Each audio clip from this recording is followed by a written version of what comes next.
As the king and queen leave the thrones and head for the exit of Westminster Abbey of the coronation ceremony, you'll see that everyone bows and curtsies to the king, and no one moves a limb, a muscle, when Camilla passes. The palace had survived scandals, betrayals, heartbreaking losses, and fierce battles over the throne.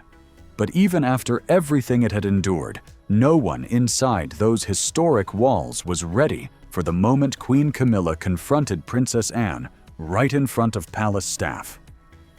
The atmosphere changed in an instant, and the silence that followed felt heavier than anyone could explain.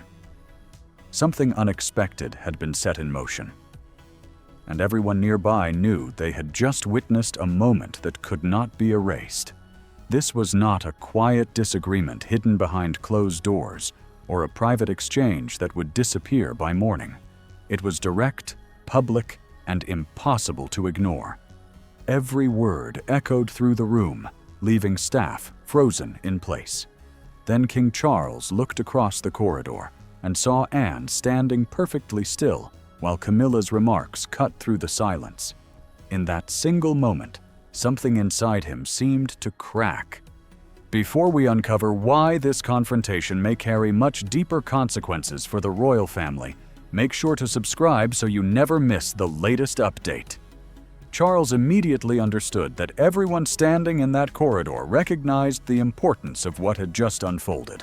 The private household briefing had technically ended, yet several senior aides remained nearby, waiting for final directions about an upcoming royal engagement, an official appearance carried out on behalf of the crown. That detail mattered far more than it appeared. Inside the monarchy, royal engagements are never just dates on a schedule. They quietly reveal who holds influence, who is trusted, and who still carries real authority when pressure begins to build. Camilla appeared to sense the mood changing before anyone spoke again.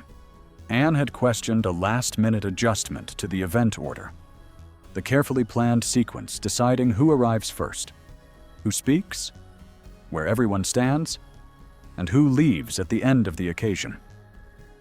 It sounded simple, but inside palace walls, almost nothing is ever that simple. To anyone outside the royal household, Anne's comment could have sounded like nothing more than a routine correction. Inside the palace, however, it carried a very different meaning. Her calm response hinted that the change might not have received proper approval. Camilla seemed to hear far more than a simple question.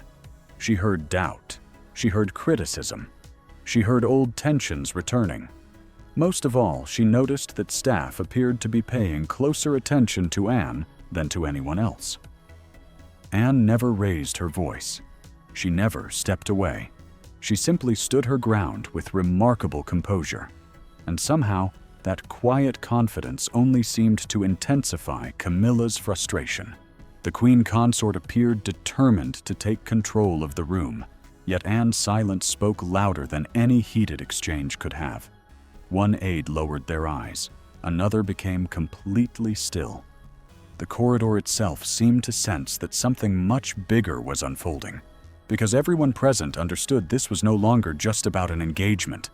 It had become a question of respect, position, influence, and the delicate line separating personal pride from royal responsibility. Then Camilla openly confronted Anne in front of palace staff, accusing her of undermining the queen's authority and embarrassing her during an official household discussion.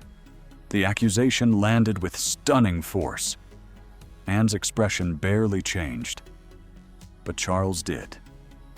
Everything about him seemed different from that moment forward. The king heard every word of the insult, watched the palace staff fall completely silent, and instantly realized the damage could no longer be hidden behind closed doors. What had happened was now impossible to contain. Without hesitation, his hand slammed against the table with such force that every remaining whisper disappeared. Then came an order no one dared question.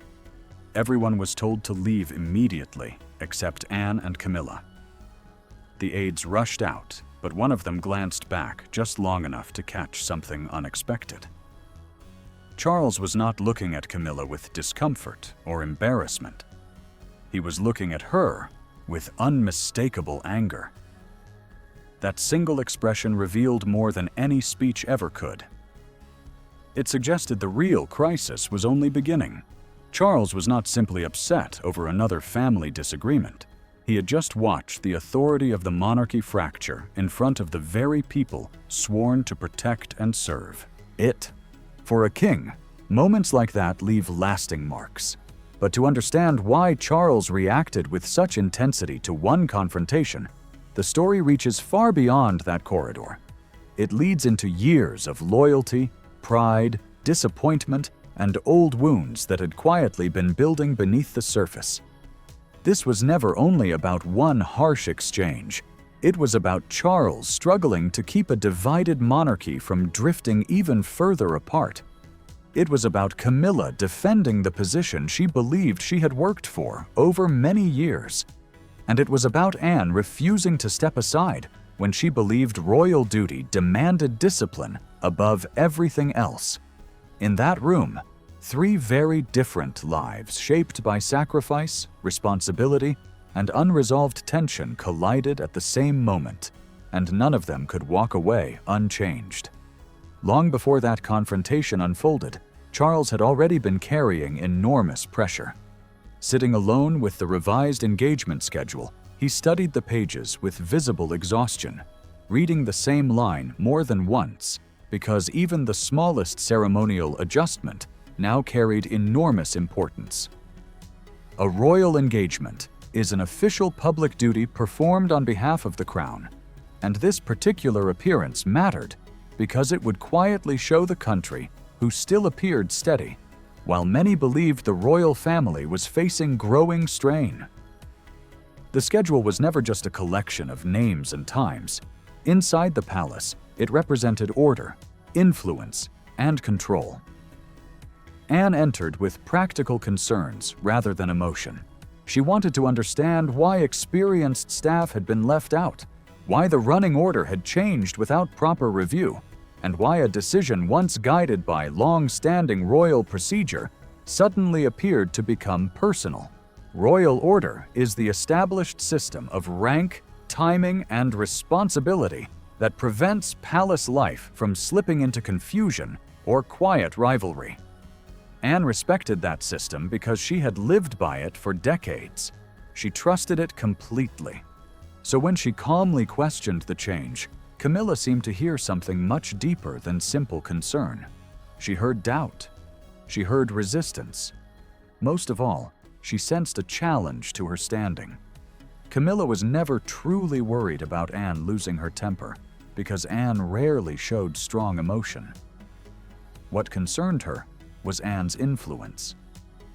When the Princess Royal spoke, palace staff listened, not because she demanded attention, but because years of service, discipline, experience, and direct honesty had earned their respect. That quiet respect from the people around Anne struck far deeper than anyone realized. For Camilla, it was a painful reminder of a battle she had been fighting for years. She had spent a long time trying to be seen as a permanent and trusted figure at the heart of the monarchy, yet Anne's calm presence seemed to pull attention away without saying very much at all. It left Camilla feeling as though she was being pushed back toward the edges, just when she believed she had finally secured her place. Anne never tried to flatter anyone to ease the tension. She also refused to sharpen her words just to create conflict. She simply spoke with the same steady honesty she had always shown. That quiet approach made the atmosphere even heavier because there was nothing dramatic to argue against. The silence itself became impossible to ignore. Charles noticed every detail. He had long come to see Anne as one of the strongest foundations of the royal family, someone able to walk into the most uncomfortable situations and quietly remind everyone that duty should always come before emotion. That was exactly why Camilla's growing frustration carried so much risk. A confrontation with Anne was never just about two members of the family disagreeing. It threatened the discipline and stability that had helped keep the monarchy standing through difficult times. The instant Camilla's frustration spilled into the open, the mood inside the room changed completely. One senior aide lowered his eyes without saying a word, and Charles caught the movement immediately. That tiny reaction revealed more than any conversation could have.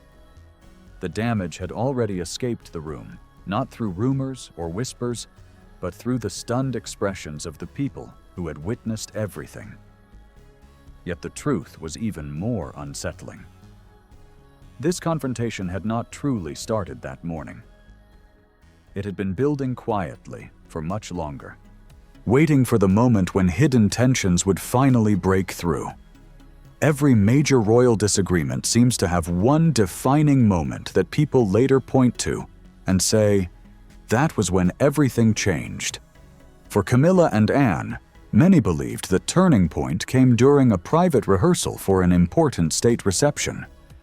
It looked like an ordinary planning session on the surface, but one simple correction created an uncomfortable silence that no one present ever seemed to forget. There were no raised voices, no dramatic scene, only one decision, one long pause, and one room full of people suddenly recognizing where lasting authority still appeared to rest. Camilla arrived at that rehearsal believing everything had finally fallen into place. The state reception, a formal royal event held for distinguished guests on behalf of the crown, represented far more than ceremony or tradition. It quietly displayed hierarchy, confidence, influence, and trust. Every position carried meaning, and every movement sent a message. The Queen Consort had approved a revised sequence that placed several of her preferred attendants closer to the front. To her, that adjustment felt like long-awaited recognition. But Anne spotted a problem almost immediately. She carefully reviewed the procession order, the official arrangement showing who would enter, stand, and move throughout the event, and her expression changed ever so slightly. It was only a subtle look, yet the experienced equerries noticed it at once, and suddenly the room felt very different. An equerry is a royal officer responsible for helping organize formal duties and guiding movements during official royal events. Those experienced officers understood better than anyone that even a single mistake in the order of a ceremony could quickly become an embarrassing public moment. Anne never delivered a long speech or tried to draw attention to herself. She simply pointed out that the adjustment conflicted with established royal protocol, the long-accepted rules designed to protect the dignity of the crown from individual preference. Her words were calm, measured, and impossible to dismiss lightly. Camilla smiled as Anne spoke, but something about that smile seemed carefully controlled. It never reached her eyes. The correction had been made in front of the very staff whose confidence and respect she wanted to strengthen. In that instant, what should have sounded like practical guidance appeared to feel much more like a public setback. Anne had not embarrassed her with harsh words or personal criticism. That was what made the moment so difficult. The Princess Royal remained composed, precise, and left almost no room for anyone to accuse her of creating unnecessary drama. Then something even more revealing happened. Without waiting for Camilla to respond, members of the staff quietly followed Anne's correction. Their immediate reaction carried a message that needed no explanation. That silent display of trust seemed to leave a deeper mark than any argument ever could. Charles unintentionally made the situation even more uncomfortable. Later, during a private conversation near one of the palace's inner passageways, he thanked Anne for spotting a protocol issue before it had the chance to create problems during the state reception. His words were meant as appreciation, but they would soon have much larger consequences. That conversation did not remain completely private.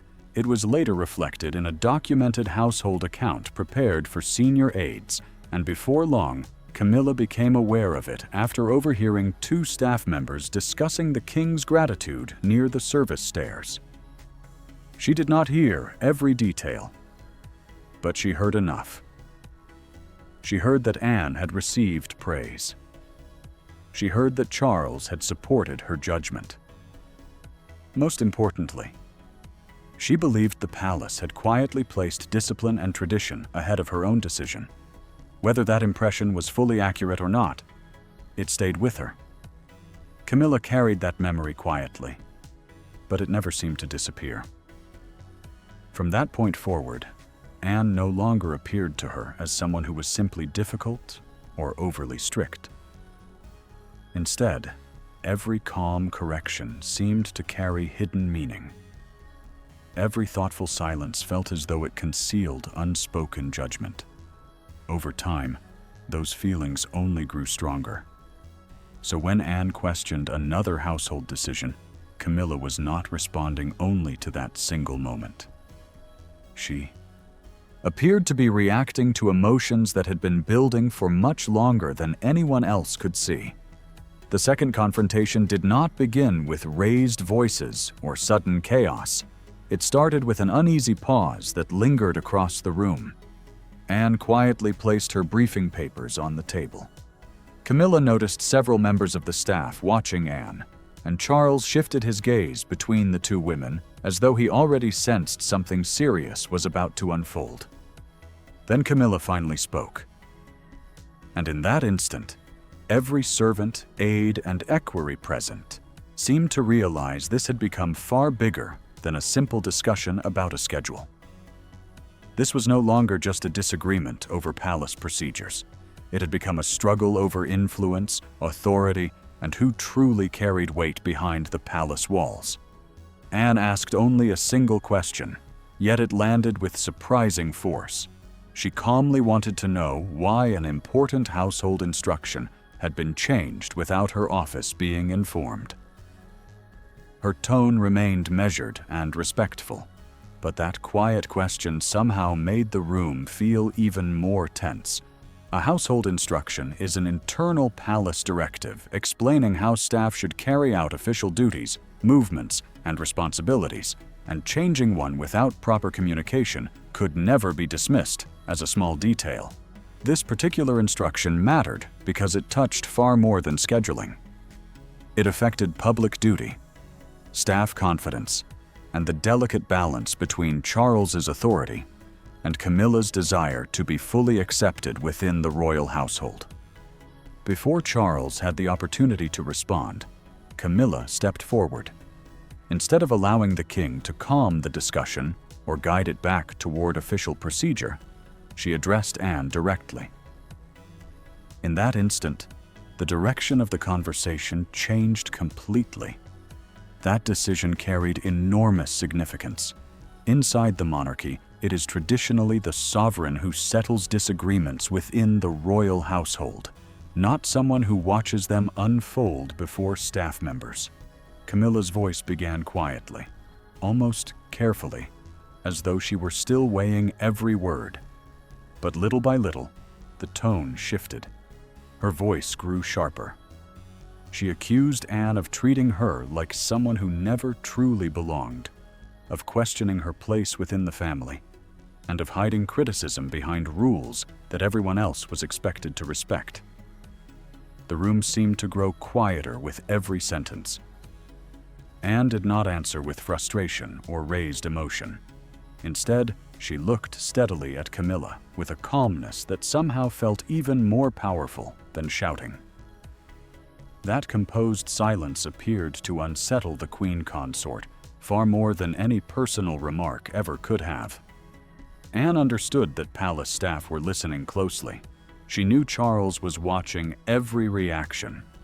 More importantly, she knew that one careless sentence could transform royal duty into public spectacle, so she kept her voice even, controlled, and remarkably steady. That quiet restraint only made Camilla's emotions seem more visible. The more forcefully Camilla spoke, the more vulnerable her position appeared to become. Finally, She voiced what seemed to have been building beneath the surface for days. She accused Anne of spending years hiding judgment behind the language of duty, making others feel diminished while presenting herself as the guardian of the crown. It was a deeply personal accusation, and the room fell into complete silence as everyone waited to see what would happen next. Anne allowed the words to linger for several long moments before finally responding.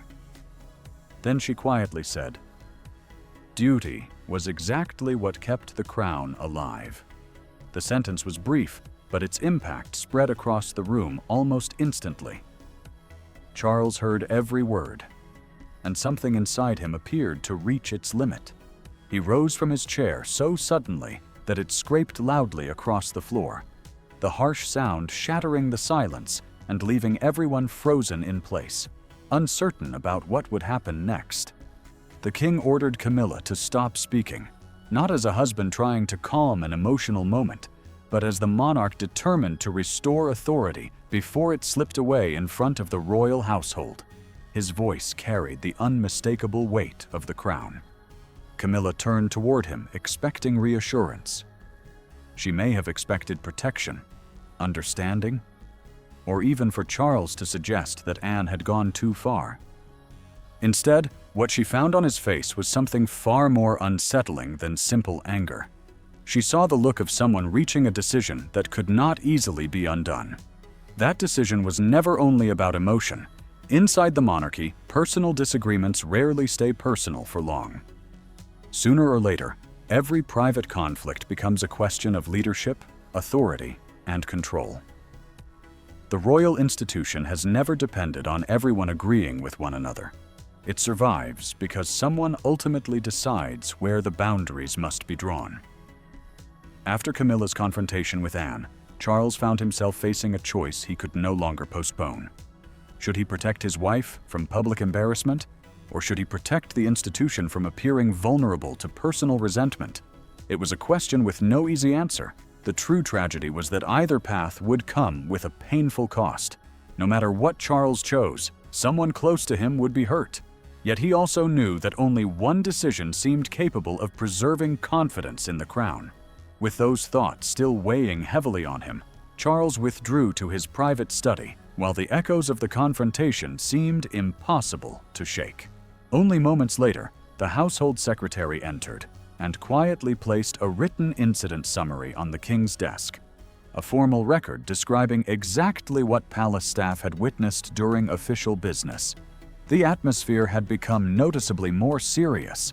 The household secretary is the senior palace official responsible for helping oversee royal duties, staff coordination, and internal administration. At that moment, the role carried unusual importance because this situation had moved far beyond a family disagreement. It had become an issue involving the functioning of the royal household itself. Charles looked at the document for several long moments before finally reading it. The report contained no dramatic language, no emotional descriptions, and no exaggerated conclusions. Somehow, that made its contents feel even heavier. The summary carefully recorded Camilla's remarks, Anne's composed response, the presence of senior aides, and the exact moment when the king instructed everyone else to leave the room. A written incident summary serves as an internal record, so senior palace officials understand precisely what took place. This one carried particular significance because members of the household had witnessed a deeply uncomfortable exchange involving senior royals. If the king appeared to ignore what had happened, some could interpret that silence as uncertainty rather than strength. Meanwhile, Anne waited quietly in another room without asking for consequences or demanding support. She sought no sympathy and sent no messages through palace aides. That silence spoke volumes. The Princess Royal had faced sharp criticism while carrying out what she believed was her duty to protect the crown. Yet she refused to turn personal hurt into a public performance.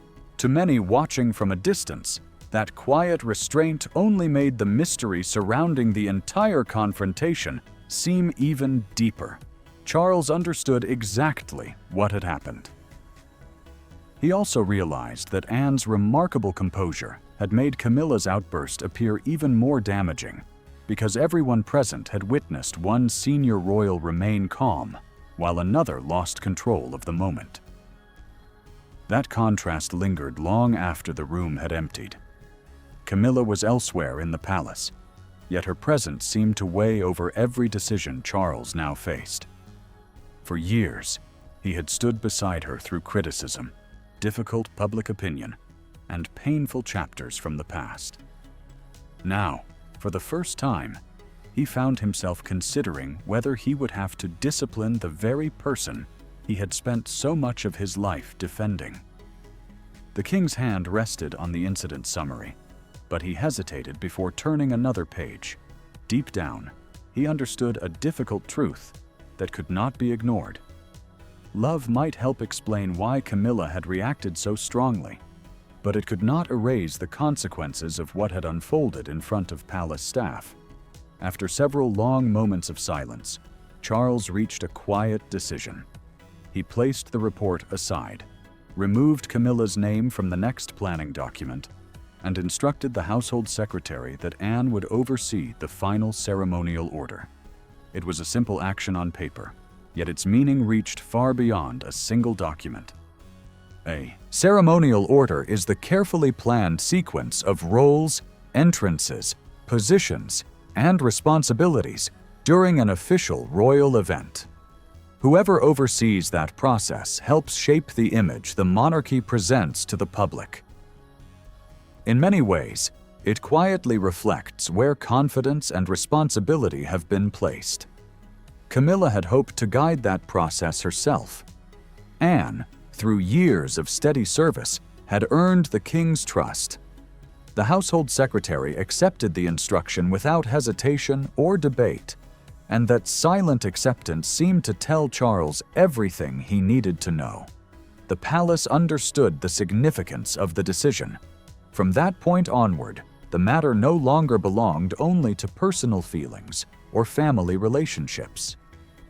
It had become an institutional decision tied to the stability of the royal household. In Charles's mind, it was about preserving order. Yet the instant that instruction left the study, an almost invisible shift seemed to spread through the palace. The building itself felt divided by quiet loyalty, uncertainty, and unspoken concern. Inside royal walls, major consequences rarely arrive through loud arguments. More often, they appear in subtle ways: a missing name on a document, an unexpected change in seating, a secretary who suddenly changes routine, or a corridor that grows strangely silent the moment someone walks through. Those quiet details often reveal far more than dramatic headlines ever could. For Camilla, the consequences arrived without ceremony or public announcement. There was no formal declaration, no gathering, and no dramatic explanation. Instead, everything changed through a single revised briefing sheet. When she noticed Anne's name appearing where her own had previously been, the atmosphere around her seemed to tighten. The update was delivered to her sitting room by an aide who kept his eyes lowered throughout the exchange. The revised household order confirmed that Anne would supervise the final structure of the ceremonial engagement, meaning responsibility for the public royal event and its carefully planned duties would now rest in someone else's hands.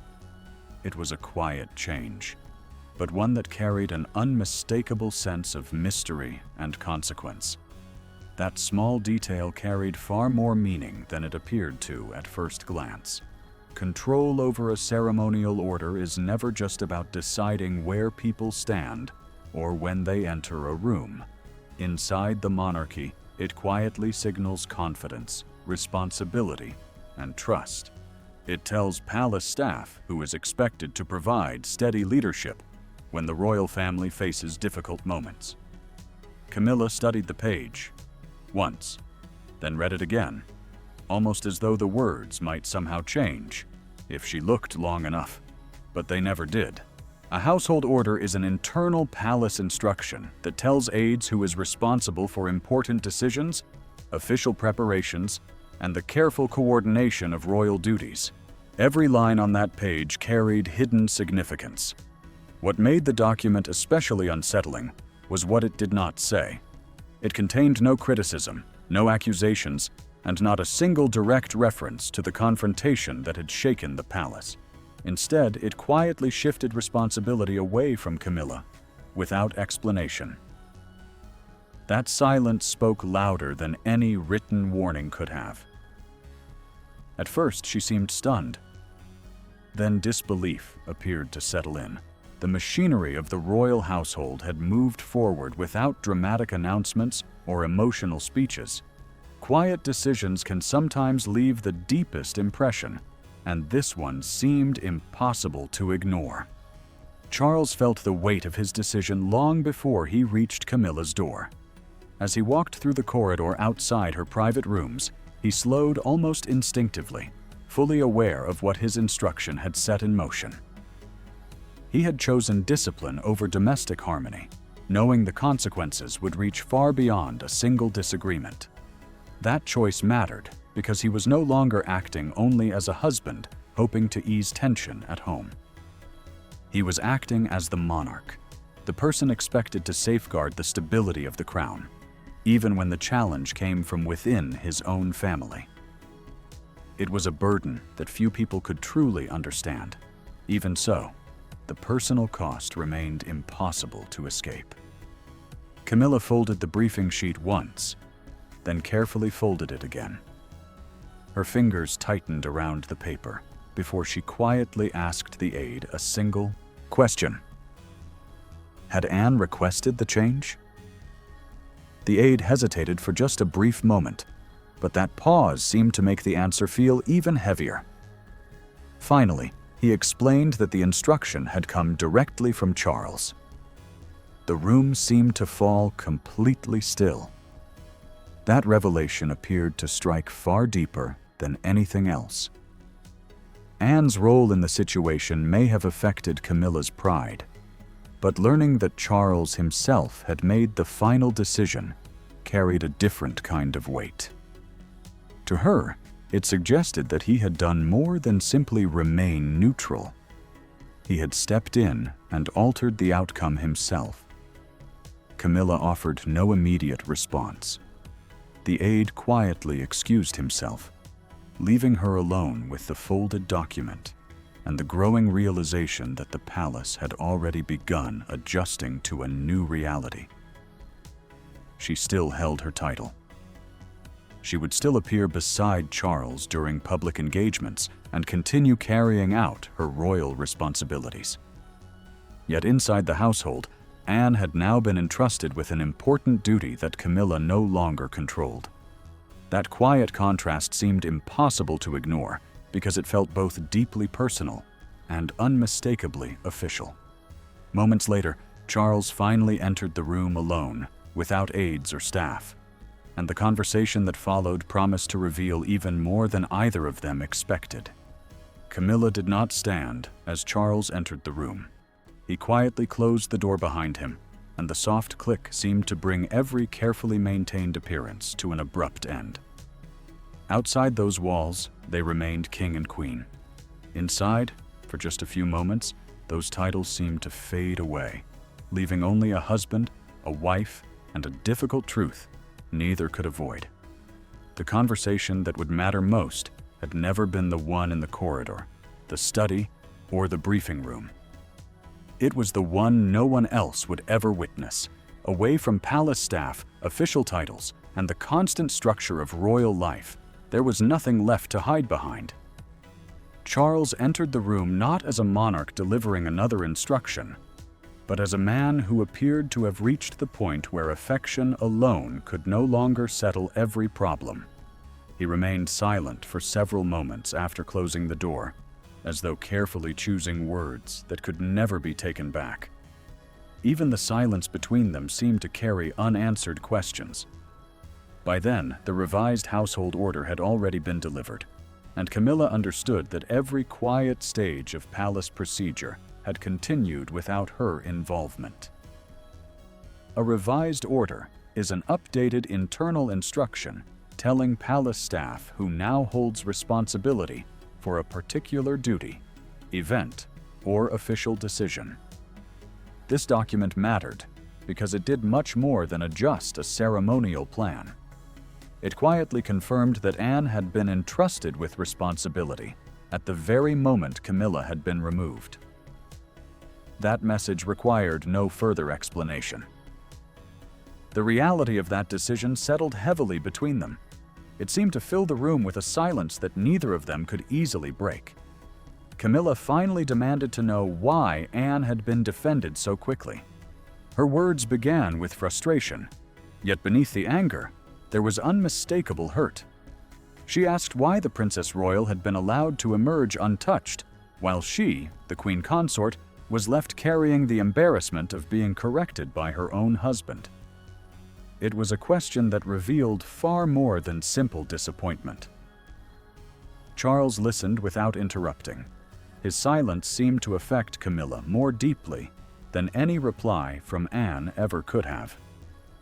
He did not rush to reassure her or immediately offer comforting words. Instead, he appeared to weigh every sentence with extraordinary care, as though he understood that one careless answer might permanently change something between them. At last, he quietly explained that Anne had not been the person who needed protecting. The Crown had. The Crown refers to the monarchy as an institution, not simply the individual who wears the crown, and that distinction had become central to everything that had happened. According to Charles, palace staff had witnessed uncertainty. They had watched order begin to slip. For several brief but important moments, they had seen anger threaten to overpower royal duty. Hearing the word duty seemed to stop Camilla cold because it echoed the very language Anne had always used. That realization appeared to make the conversation even more painful. Slowly, the frustration in Camilla's voice gave way to sadness. In a much quieter tone, she admitted something she had never openly expressed before. Anne made her feel judged, even when Anne said nothing at all. The confession did not come in front of cameras or through any official announcement. It came quietly, inside a private conversation between Camilla and Charles, where no aide could reinterpret the words and no secretary could dilute their impact for official records. In that stillness, she admitted that Anne's calm presence did not feel neutral to her. It felt like a judgment she could not escape. Charles listened, and in that moment he understood something uncomfortable and lasting. Camilla had not simply reacted to another member of the royal family. She had been reacting to a deeper feeling of never fully belonging, as though every composed silence around her carried hidden meaning. Charles then revealed the turning point with unsettling clarity. Palace staff had not only witnessed Camilla's words directed at Anne, they had also seen him hesitate in that critical moment. And that hesitation had quietly weakened the image of control expected from a monarch. Inside the royal household, perception matters as much as action. If the king appeared unable to immediately restore order within his own walls, it risked suggesting fragility long before any public appearance or state duty. That realization weighed heavily in the room. Camilla lowered her gaze, and for the first time, rivalry and resentment seemed to shrink in the face of consequence. Charles told her that Anne would be given a direct apology. Then, without extending the conversation further, he turned and left the room. The silence he left behind was heavier than any argument. Camilla remained still, already sensing that whatever came next would no longer be contained within private walls. Once an apology became unavoidable, the palace could no longer expect the matter to remain hidden. By the following morning, silence inside the royal household had shifted into intense public curiosity. What had taken place behind palace doors was now being interpreted as a wider story about control, dignity, loyalty, and restraint. The public did not need every detail to form an image of what had unfolded. The outline alone was enough. The narrative that formed was simple but powerful. One senior royal had lost control. Another had remained composed under pressure. And the king had intervened in a way that changed the internal balance of the household.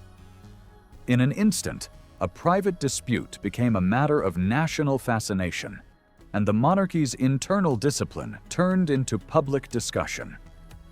Anne appeared at her next official engagement with remarkable composure, and that steadiness only strengthened the story forming around her.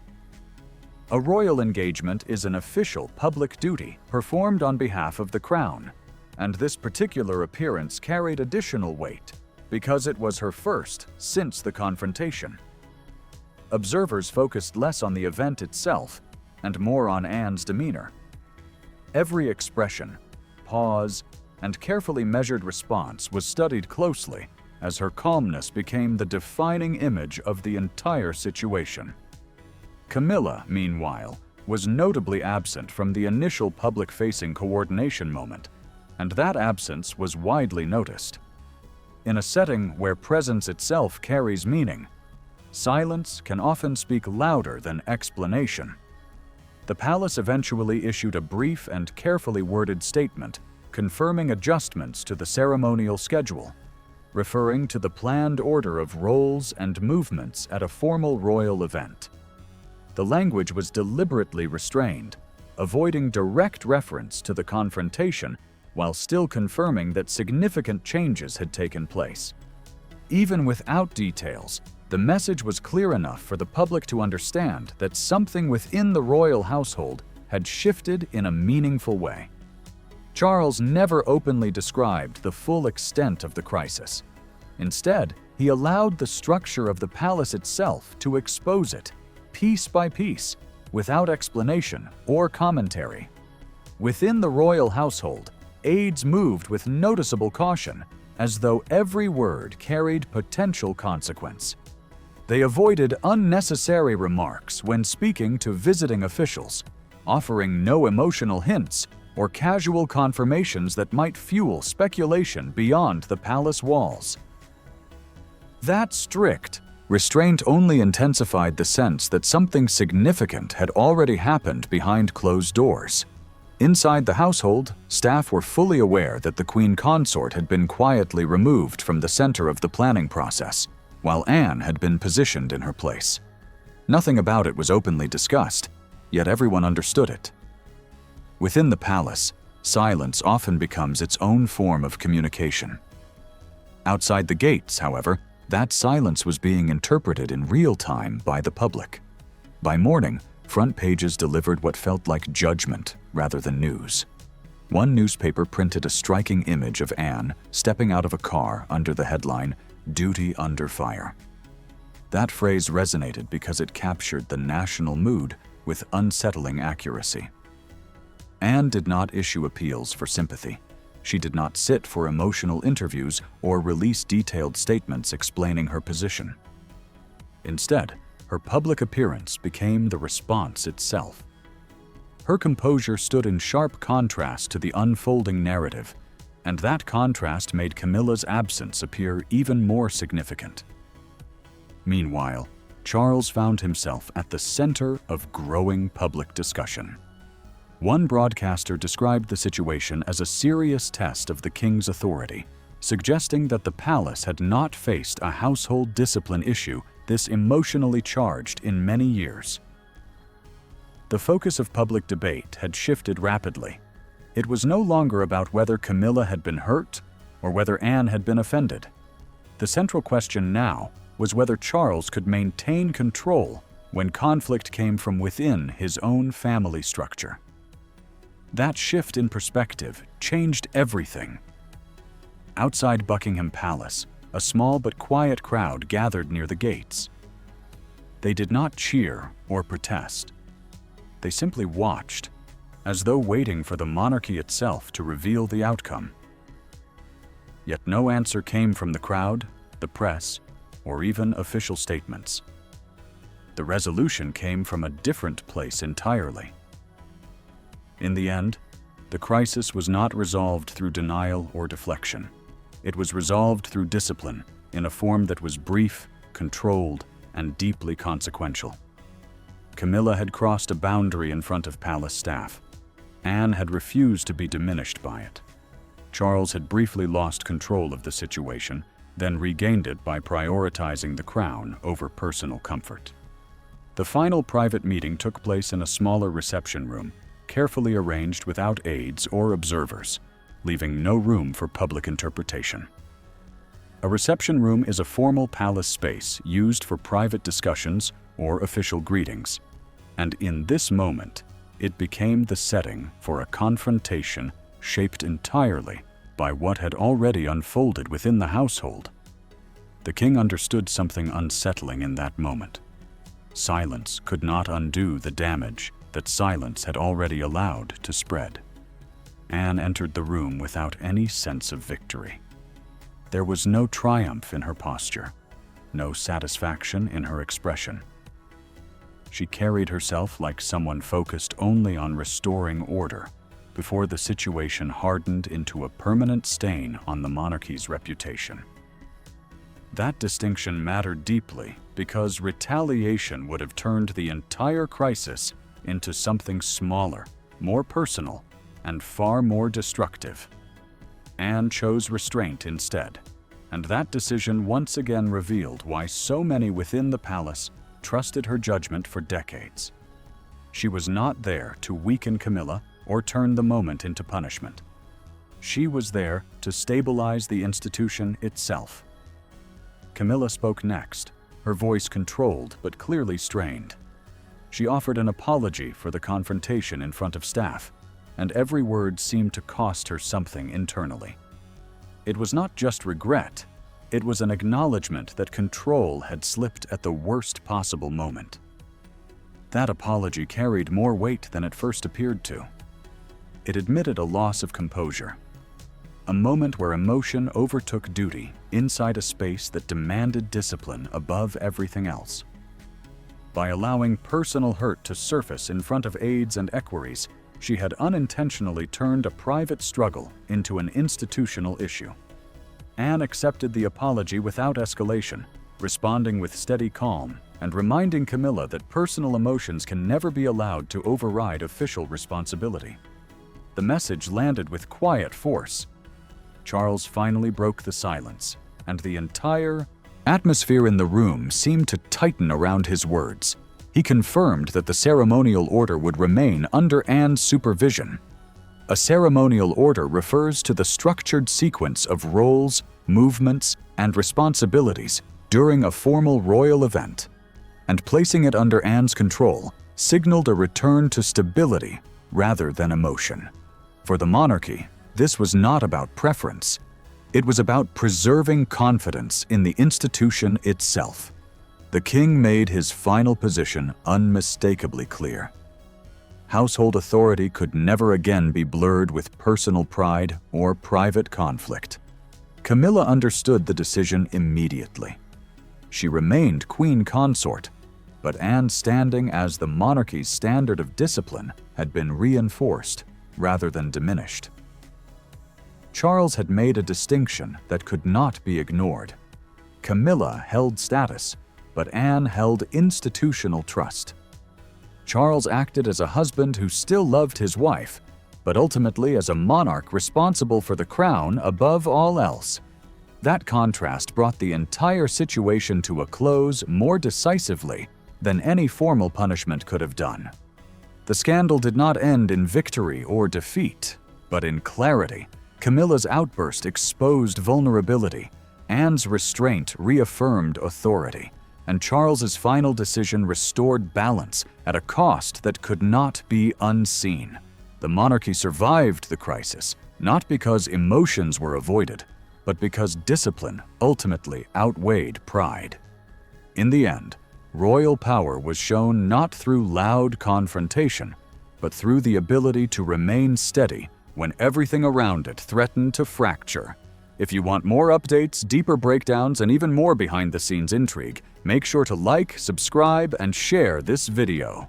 Drop your thoughts in the comments because there is still more to uncover, and this story is far from over. A sequel is coming soon, with even more revelations and tension inside the palace waiting to be revealed. Stay tuned.